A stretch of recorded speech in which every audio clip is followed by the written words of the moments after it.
What part of Ohio are you in? Yes, it's pretty crazy. And then when you asked me to do the interview, like, I'm like, cool, because the most important things that I've learned in life did not come from an institution. It did not come from someone else's approval, who approved me enough to give me a degree and let me go to grad school and teach English to foreign people there. And, you know, all those accomplishments mean anything anymore, because I am looking, these people have taken my taxes like 3 years in a row. They take 7,000, 8,000, 6,000. Yeah, so I finally got them on track to where I have a company by, you know, U.S. Department of Education. I'm working with this company, and then COVID happened, so they kind of laid back. But they took my taxes that year. They took my taxes that January. Yeah, because I thought this shit was straight. I thought I was paying the right amount or whatever. And, you know, they did the same thing to my daughter Bly. They took like $6,000 from her a couple years ago for loans at Wright State, you know? Oh my God. Did you go to Wright State as well? Yeah, graduated from Wright State. Yeah. Your degree in? Wright State grad school, taught there under a TESOL, teaching English to speakers of other languages. I did that in lots of writing programs before I went back into nursing. So I went to Wright State in 1996 to finish an RN. I'm a good writer and a good speaker, so I get caught up with Provost doing her research on Zora Neale Hurston, who I love. Oh my gosh, the author. Right, and speaking all around the country at colleges and stuff for Dr. Lip. And that kind of distracted me from nursing until my kids started getting big. And I had been teaching Spanish and English for 12 years and language arts and writing. I had been teaching all these language and standard English programs. And then my kids were getting big and I didn't want them to fail academically. So I said, well, let me go back and grab this nursing license. I'll make a lot of money. Yeah, I'm pretty clever. I'll pass the test pretty quick, which I did. And became a nurse just to stop writing syllabi and grading papers and doing lesson plans. You know what I'm saying? Right. So that's how I got back into nursing. But I continue. My passion was writing and speaking, and I worked on that constantly. You know, like I said, even becoming a health coach, that only costs like $5,000. This money I owe these people, this $190,000. You are lying. Let's see here. 128,860.47 that I'm on. Yeah. To get me through school, to get Bly through school, and John, some of it is my son John from IT&T. You know, yeah, just the whole impetus for the interview was for me to express my disdain over this bullshit. Yeah. Oh my goodness, man, that's steep. And like, I'm sure while you've been able to like support yourself, support your family, like it's come to this cost, and it's almost just like, man, not was it worth it, but like you said, like your passion isn't even your nursing degree. No. But the money that I owe Wright State is all about writing in English. It's all about the years I spent there, finishing an undergrad and then going through grad school. So that cost, that's where that cost comes from. Yeah. Oh my goodness. And I had to take the loans out because I was raising the kids by myself. Their dad was in the street running around. Yeah. Were there any scholarships or funding offered to you? Okay. Yeah. That's what. So this month. Yeah. So and a stipend for writing. So every quarter, we used to do quarters back then, not semesters. So I got like a $4,500 stipend from the provost every quarter, you know. But my kids had to eat. I still had to keep the water and the lights and stuff on, you know, even after I went and got Title 20 so that my parents could watch my children. I still had no way to pursue my writing career without taking out these loans, and they were just giving them to me, you know. Of course, yeah. And I'm sure like you're very intelligent, but like, did you understand the weight of how the interest would compound and accrue over time? No. No, not for a long time. I learned that haphazardly. Oh, wow. At what point did you find that out? By the time I had left grad school and was running a program at a charter school in Dayton at Richard Allen for sixth through eighth, a language program, they started calling me and harassing me at my job. At that time, we didn't really had like beepers, they were calling calling my lounge phone at Richard Allen and harassing me. Why do you have all these kids if you can't pay your loans? Just saying crazy shit, And yeah, that's when I really started going through the programs and realizing what was going on, and how much of a loss I was going to incur as a result of having the loans, and as a result of I'm not, at the time they wanted $400 a month or something like that. Man, it was six children, not two, not three, not 4 or 5, but 6. But I'm a beast, so nothing holds me down. I'm a soldier. I was born that way, so I'm gonna plow through it. And my attitude, and also cussing his ass out for what he was saying, but he harassed me all year. These people from whoever they were, U.S. Department of Education. Now, I do notice that they've softened a little bit after COVID. I can tell that with other people that have these complaints like this. But like I said, they've gotten me they just keep taking my taxes. They just take me, especially when I still had the children that were minors. Now everybody's 20 and above. So there's no $7,000 tax to take, there's no child credit. There's not me taking care of my teenage daughter who had a baby at 15, none of that, you know what I mean? So then COVID happened, and I finally have reconciled with the U.S. Department of Education through the William D. Ford plan. They gave me another chance to consolidate and reconcile and not be in default. So last year, this past year, I got my taxes, but it was nothing, it was just like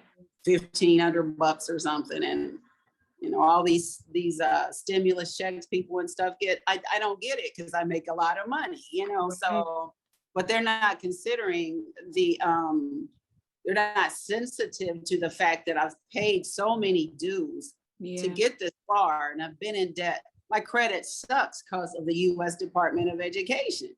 My 678 goes down to a 574 real quick if I go trying to buy a plot of land or a new car. I know this. Every time you check, it goes down 4 or 5, 6 points. You know what I mean? So they make me feel like a crab in a barrel. I don't like that feeling. And all that does is instigate that rage in me, because I am that. I'm all that. I'm that lioness that's coming, and I'm going to come hard. If you come for me, I'm going to come. I'm not a passive person at all. And I'm not politically correct either. None of that shit has served me, including these degrees. You know what I mean? That's why they're so inconsequential.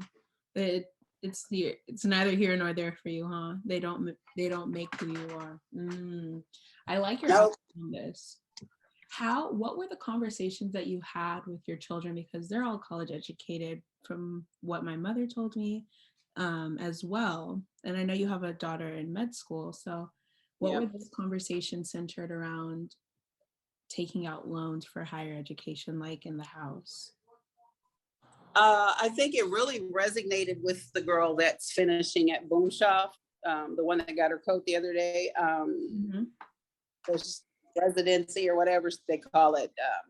But anyway, it resonated with her to the degree that she kept that 4.0 her whole life, because she never wanted to have to pay for school, because she saw the stress. She saw I worked when they were young. I had to do third shift because how come I had it like that? I don't know. They paid more third shift or whatever. There were kids there. I would just go to work at 7 or 8, tell them to go to bed, get home at 7 in the morning, drop them at school, crash, and do the whole thing over. You know what I mean? And she saw that. She saw that the times when the money was low, You know, I wasn't above going next door and say, hey, can I run your hose over here to wash clothes so the kids can go to school? Because that's me. I'm not caught up in appearance or what people think of me. You know what I'm saying? So she watched me struggle. She watched how grimy it could be. She saw that we were coming up through the mud, and she wanted to emerge like, you know, stainless, you know, like a lotus flower. And that's what she has, you know, focused on her whole life, is emerging unstained from the mud. Yeah. And in some ways, it's clouded her view. Like, it's clouded her, that raw view, that thing that you're born with, that intuition.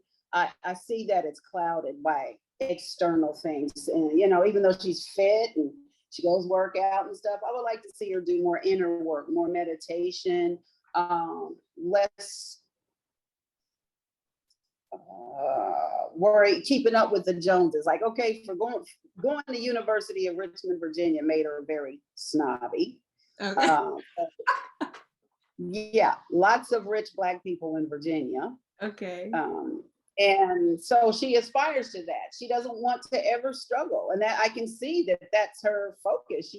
It radiates, you know, and she's still a beautiful, smart individual, because I raised her that way. You know what I mean? Right. But and she's a driven Scorpio. I know she's going to be fine, but at the same time, don't alienate yourself from the root. And I'm all about root. I'm about root medicine.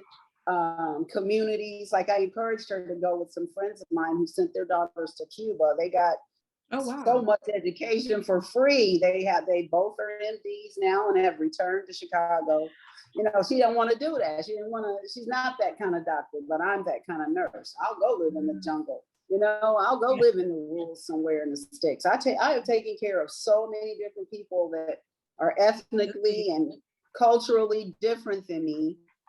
And they accept me because they feel that healing and they feel that love in my hands. I don't even have to like you. You might call me a nigger and say the world was better before you colored people. Still gonna take care of you. You're still not gonna fall under my care. So I feel like the passion I have embodies what a nurse and a healer is. And I need to take it to that next level. And that does not include getting a nurse practitioner license. None of that shit is gonna cost me a ton more money. Yeah. You know, I'm a health coach, and I know that I can continue to study about roots and earth medicine, and, you know, live it myself. I'm living it myself. I'm not telling people to do something I wouldn't do. I'm not saying don't eat pork and go eat it. I'm not saying don't eat orange meat, orange roughy or tilapia and go eat it. I'm saying eat this fish is better. I'm saying this one has more enzymes. This one weighs less. This one has less mercury. Stop eating so much canned tuna. It's making your hair fall out. It's making you not think right. The aluminum, you know, I'm saying these things that I'm for sure. And people love me for that. So, but it doesn't reconcile this pile of crap I just told you. Look at this. That's what that is. Years of U.S. Department of the Treasury, Bureau of Fiscal Service. Yeah. All that crap. Oh my goodness. That's from taking my taxes all the years that it took them. That's what those letters are. The other letters are the, you know, Department of Education and all the companies, you know, that service, you know. And I keep up with all that stuff. It's like, I'm a nurse, so documentation is everything to me. You know what I mean? So I'll whip it out. You have it ready.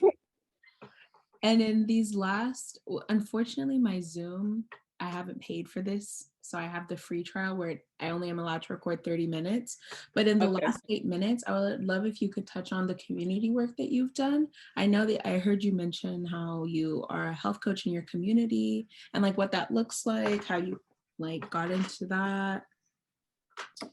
Oh, well, for a couple of years, I was researching a company in New York. A couple of people I followed and a couple of vendors I used for supplements caught my attention. And so the International Institute of Nutrition in New York caught my attention. I studied them for a couple of years, just watched and see what was going on. I saw that they were using these these mind-blowing functional physicians that I cared for, because I really don't believe in medicine if it's not functional, if you're not treating the symptom, you know. And so I started following them, and then I signed up to do the course. Yeah, I did the course for a year. It was a $5,000 course. I was working as a travel nurse and going to my hotel at night and studying and change, and you know, just morphing into a better me. You know, I was already doing a lot of great things, but I probably drank too much beer and too much gin. You know, I'm giving to excess. I'm wild. You know what I mean? So it gave me a break,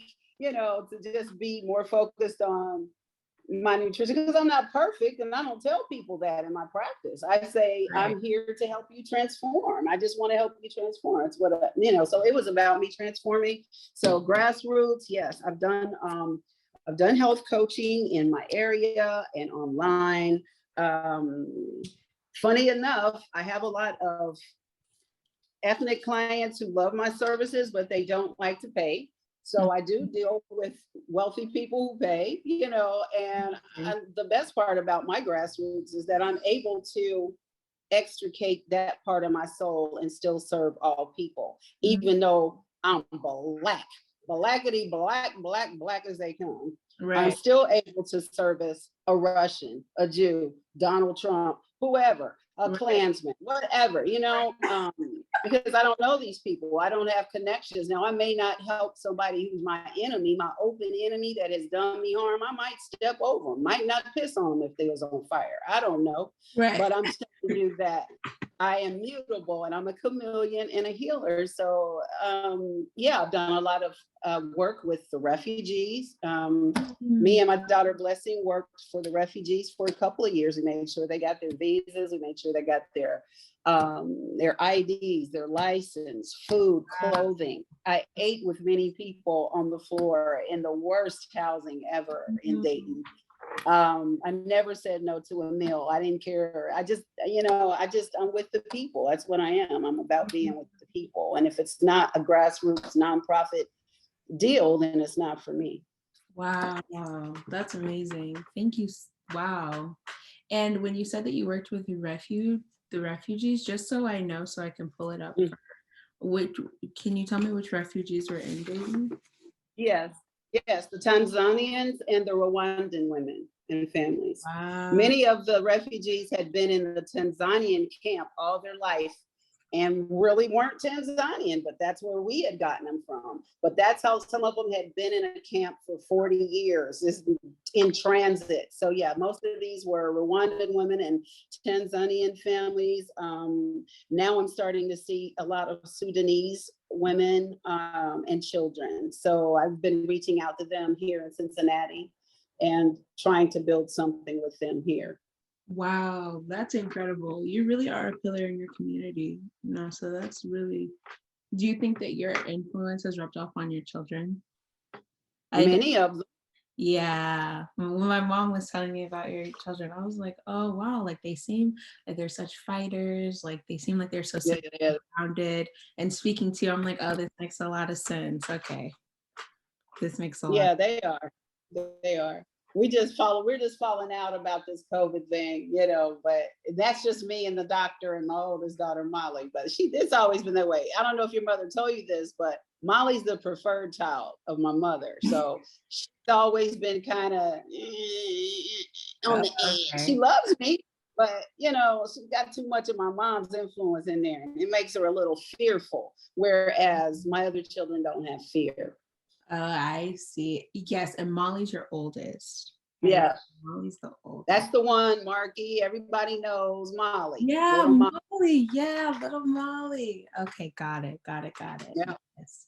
So she's 32 and she's just more like mine. She's just fearful. I don't have those fears. What if? And are we sitting too close? She said that on Sunday at the football game. My grandson that's 10 playing football. She worrying if we sitting too close. I'm like, you took the damn experiment. Yeah. What do you know, chill out. Are you all in Ohio? All day. Are you all? I did her a new one all day, girl. Are you all in Ohio?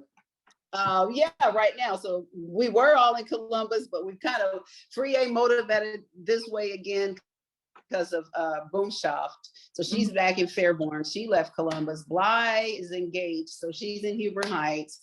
Molly and her husband and family are still in Columbus, and Blessing is in Kettering, and I'm in Cincinnati. And my sons are in Dayton. Yeah. And your sons are in Dayton. Nice. Okay, got it. Now, my son, we had a problem with my loans. He wasn't able to get them because of all this. So I struggled to put him through his first year at Columbus Academy of Design. Academy, what's it called? CCAD, Columbus College of Art and Design. And then COVID happened and they made him leave. And he's so good. He makes so much money just doing t-shirts, graphics, paintings. Let me show you something. My son is so bad. He's a bad boy. Can you see it? Wow, he made that? Is that a rug? That's first he painted it and then applied it to a tapestry. Oh my gosh. Oh, if you really look at it, I'm going to take a picture and send it to you because I want you to see it. He's so influenced by Haitian artists because Josh is half Haitian. So it kind of so he's like, screw it. You don't have to ever worry about paying this $1,800 every quarter again or whatever I was doing there. And that's because his scholarships were short, $1,800 a semester or whatever. So whatever it was, I had to pay like $1,800 a month. And then COVID happened and he left. He said he's not going back. And because I have such lament and disdain over this, I said, forget it. Don't go back. Do your thing. Do your thing. Yeah. Man, well, he's a very talented artist. So I think he'll be secure either way. I think he's super great. Yeah, he's great.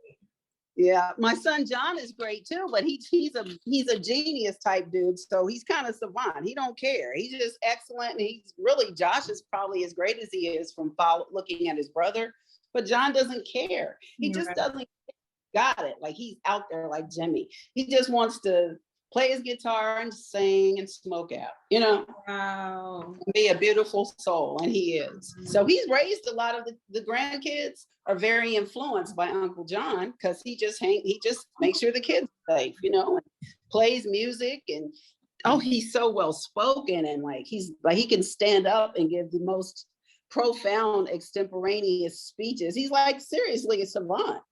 Wow. He's the one with the crazy afro in the pictures. He just don't care. Yeah, I think my mom has shown me pictures of him as well. And he's in it too. Yeah, he's awesome. He's a beautiful man. He really is. 28. I'm like, find yourself, Yeah, go out, do you. Yeah. Go out and do you. Well, thank you so much, Nasaa. This was really great content for us. I'm going to email you our website and hopefully you sign the petition so we can push President Biden to cancel $50,000 of federal student loan debt, which is literally exactly what it would be a game changer. It really would. Yeah. And I'm also going to email you so we can send you some merchandise, or not merchandise, but just like our shirts, some stickers if you want to wear. Yeah. It has 1,000 women strong and like some Black women with afros. It's really cool. I like that. Okay, good. But yeah. Nice. But thank you again for your time. I really appreciate it. It's nice to get to know you and talk to you. Let's keep doing it. Let's make a movement. It starts from the bottom up, It does. And when we have our next campaign, I'm sure you seem very opinionated and grounded in your community. I'd love to get your thoughts on the other conversations that we're gonna have with people too. That would be great. I would appreciate it. Okay, yeah, for sure. I'll make sure I have you down. Awesome. Okay, thank you, Nasaa. Okay, take care. Okay, You too. peace. Bye-bye.